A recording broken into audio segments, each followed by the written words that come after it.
Hi, I'm back. I'm hoping that there's actually a video before this that goes up, but if there isn't, hi, I'm Emily. So if you guys didn't see hopefully my second last video, you would see that I've recently become a bit of a bookworm, and I was a bookworm as a kid, and I think something that's happened a lot recently is, people rediscovering that reading is fun. So I've rediscovered this. Since I'm over my book goal, or my reading goal of the year, I thought I would talk to you guys about the books that I've read so far this year. I completed my book goal a little while ago. We're gonna go through every month, so you guys can do the math of when I actually completed my goal, because I'm not doing that. I read a lot, I think, maybe. Oh. Okay. But I have a 9-to-5 job, and you're probably wondering, where do you even find the time? How do you read? And I will say that I spent for most of this year a lot of my time commuting. I had a 9-to-5 that was Monday to Friday in the office, and it took over an hour to get there, or around an hour to get there. I had 2 hours a day just dedicated to reading every single day of the week. On top of that, I like to read before bed a lot of the time. I think it makes me have better sleep. It's nice to not be on my phone until the last second of my eyes being open. And yeah, so that's kind of when I squeeze in most of my reading time.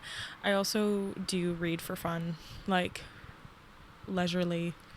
There are days where I don't go on social media because I'm reading, and if I do go on social media, it's likely when I'm on the toilet. So that's how I find time to read. A disclaimer that I have is that my reading goal this year was only 15 books. I feel like that's more than a book a month, really, which is generous for somebody who is busy. Also, all of my reading data, I guess you can call it, I log with the Storygraph and Goodreads. My personal preference is the Storygraph because I really like the kind of data that it gives on what I'm reading, like how long the books I typically read are, the genres I gravitate towards, etc., etc. I also like that they have a really nice layout that if you log properly, which I don't, I just kind of finish a book and log it, but there's some people who do the day that they start and the day that they finish and each reading session in between. I like that if I were to do that, they can put it into a calendar and show me exactly what I'm doing, but unfortunately I don't have time for that. Anyways, let's get into it. In January, I read one whole book. And I don't know, depending on where you stand on the audiobook topic, I don't know if you can count it reading. Personally, I think I did, because I was ingesting a story, which is what reading is. But if you don't count that as reading, I listened to one book, and that was Satsuma Complex by Bob Mortimer. I listened to this at work at my desk while I was doing tasks, and quite frankly, I don't think that I ingested very much of it. If I'm being honest, I might have to reread this one because I've heard really good things about it, but I really don't remember any of it at all. And that was like a 24-hour audiobook that I just had on in the background, and I don't remember a single part of it. So I might need to go back and re-listen to that, or reread. I might need to go back and reread that. February was another one book month, but the one book that I did read was really, really good. I read Rouge by Mona Awad. I have a very soft spot in my heart for her. She is Canadian. She references Montreal in this book, which I thought was really cool because that's where my family's from. And it was the perfect mix of like eerie, spooky, relevant, like societally. I really liked it. Our protagonist was dealing with grief and self-image issues, and I just thought it was really interesting. I only gave it a 3.75 on the Storygraph, but I might have to go change that to a 4 because I am still thinking about it, and I do feel like it deserves a 4, considering how fondly I remember it. March was a big month. I read 3 whole books, which I think is pretty impressive, and I must have been trying to prove something to myself because that was my birthday month, and I did not go on vacation that month, so I don't really know how I did that, to be honest. So, okay, the first one I read was Romantic Comedy by Curtis Sittenfeld.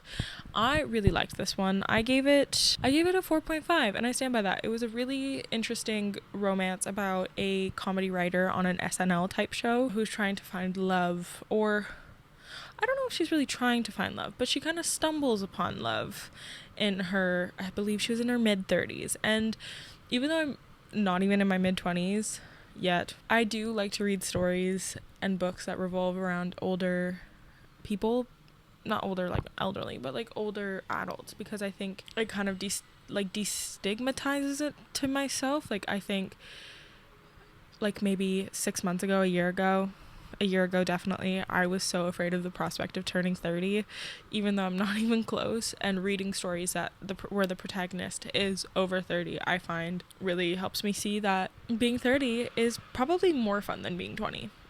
Next I read Tomorrow, Tomorrow, and Tomorrow by Gabrielle Zevin. I did really like this book. I know there's a bit of controversy, rightfully so, surrounding this author, so I'm just gonna leave it there. Next was Mayflies by Andrew O'Hagan.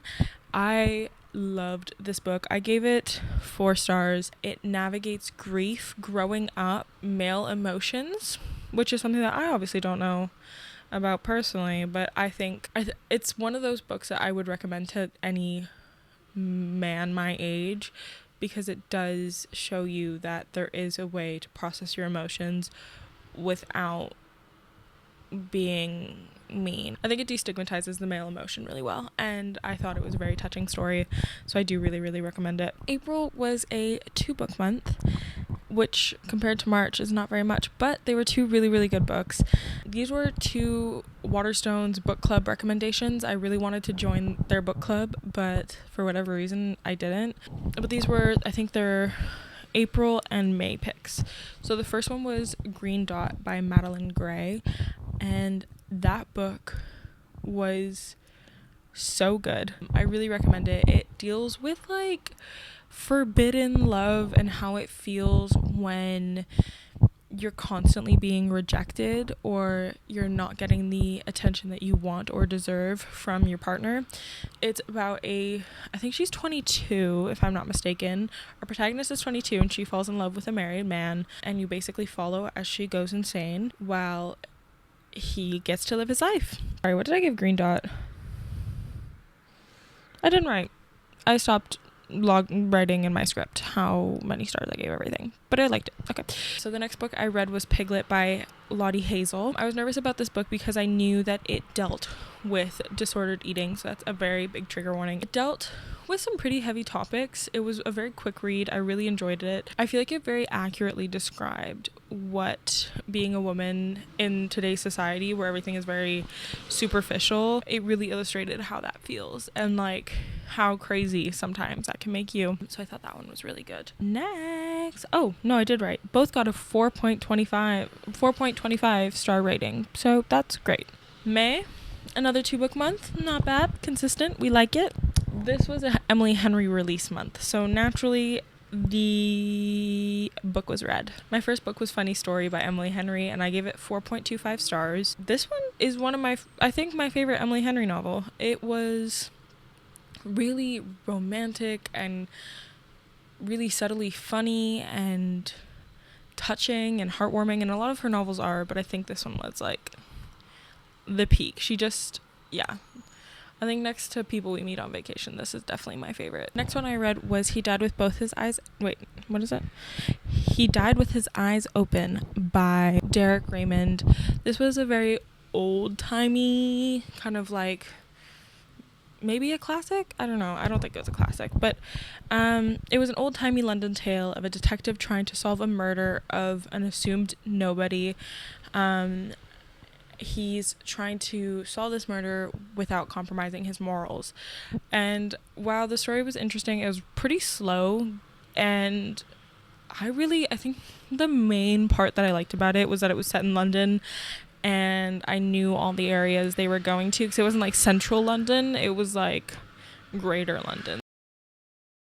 Yeah, I gave that book 3.75, which I think is fine. It's not a bad score.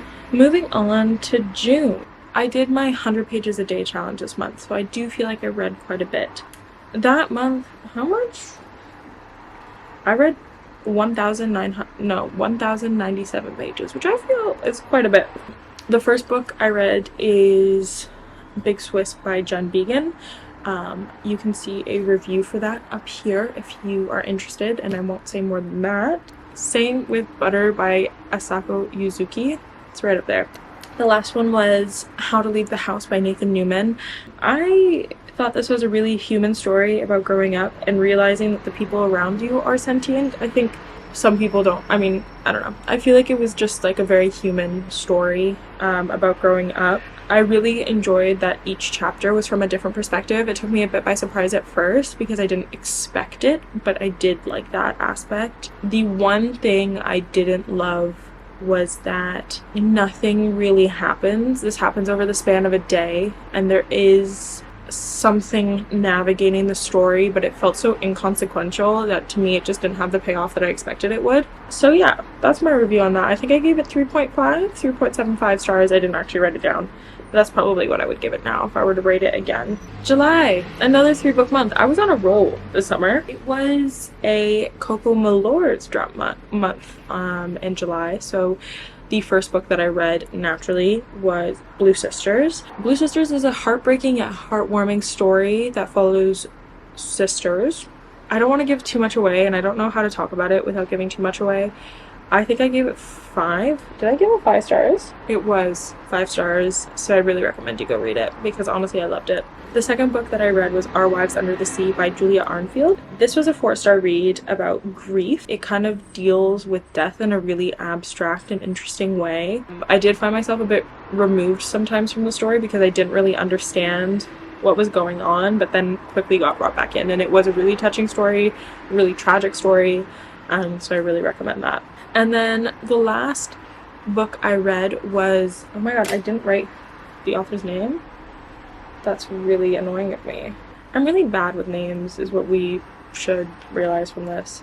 I read Yellowface by R.F. Kuang. I thought this book was really hilarious. I thought it was a really unsettling comedy, but it did what it had to do. There were times where the protagonist was doing things that were so deranged that it was funny, and the whole time I was like, please don't do that.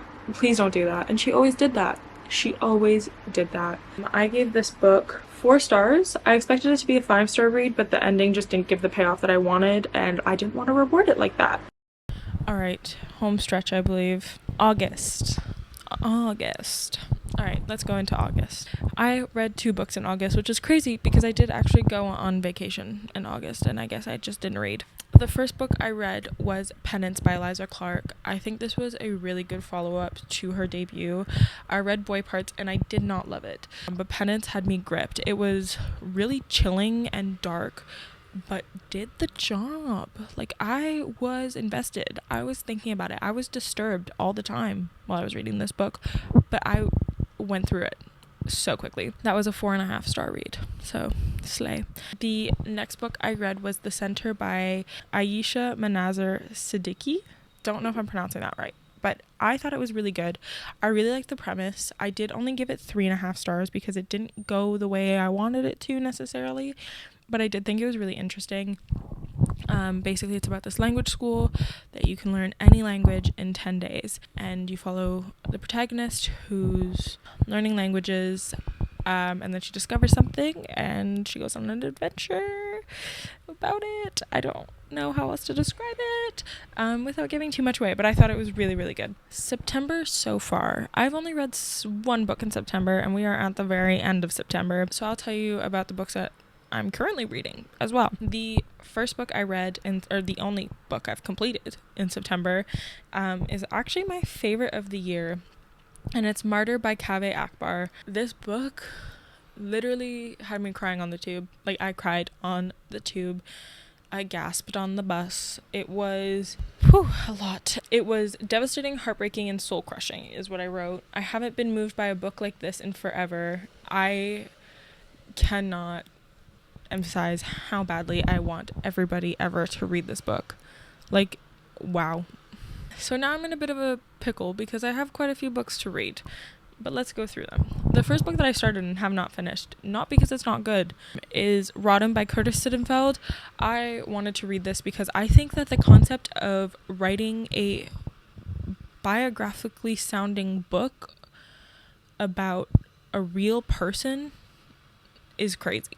I just thought it was insane, and I found it used, so I was like, you know what, I'm gonna try this. And you know what, if it weren't based on like two very real people, despite your opinions on them, it is weird.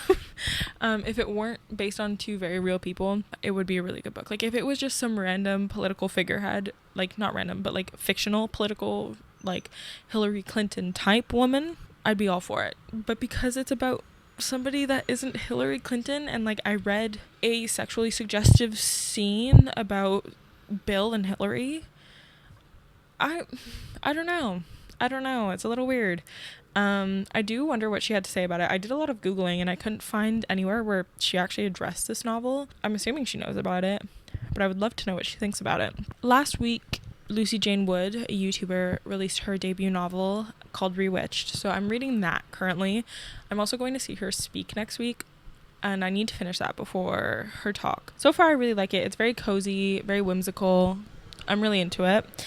And finally, obviously, Intermezzo by Sally Rooney. If you watched my last video, I went to one of the early morning publication day events, and that was really fun. I can't lie, this has taken over for me. Like, this is my reading priority, and I'm eating it up. I didn't expect anything different, but it's going. I'm already completely obsessed, and I've had it for like a day or two, and yeah, thanks Sally Rooney for that. Anyways, that is all for this video. I hope you guys enjoyed this different format. I haven't done a video like this ever, but I also haven't done a video where I sit down and speak in forever. So I hope you guys enjoyed it. If you did, leave it a thumbs up and subscribe. Let me know what you're reading. I'm really curious to know. If you have any recommendations of books that I should read before the end of the year, let me know as well. But yeah, I hope you guys have a good day. Bye.